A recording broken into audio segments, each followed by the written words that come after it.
கிறிஸ்து இயேசுவுக்குள் பிரியமானவர்களே, நீங்கள் அனைவரும் நலமாக இருக்கிறீர்கள் என்று நம்புகிறேன். ஆண்டவருடைய அன்பும் அரவணைப்பும் மகிழ்ச்சியும் உங்கள் மீது இருப்பதாக.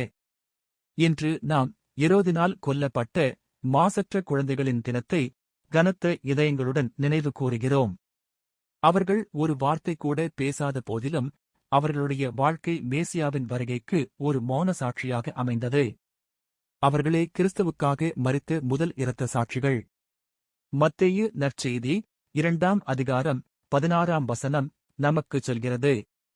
அப்பொழுது ஏரோது ஞானிகளால்தான் வஞ்சிக்கப்பட்டதைக் கண்டு மிகுந்த கோபமடைந்து ஆட்களை அனுப்பி பெத்லகேமிலும் அதன் சுற்றுப்புறங்களிலுமுள்ள 2 வயதுக்குட்பட்ட எல்லா ஆண் பிள்ளைகளையும் கொலை செய்தான்.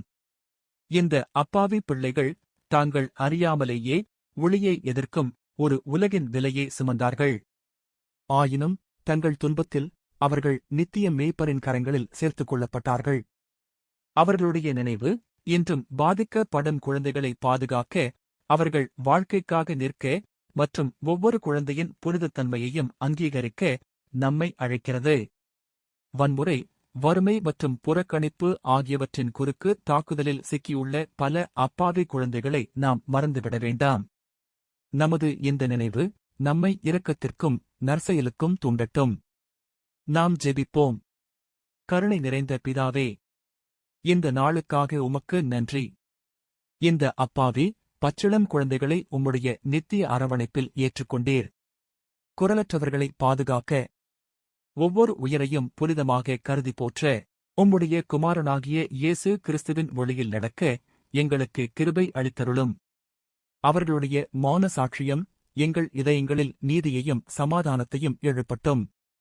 கர்த்தராகிய கிறிஸ்துவின் மூலமாக ஜெபிக்கிறோம் பிதாவே. ஆமென்.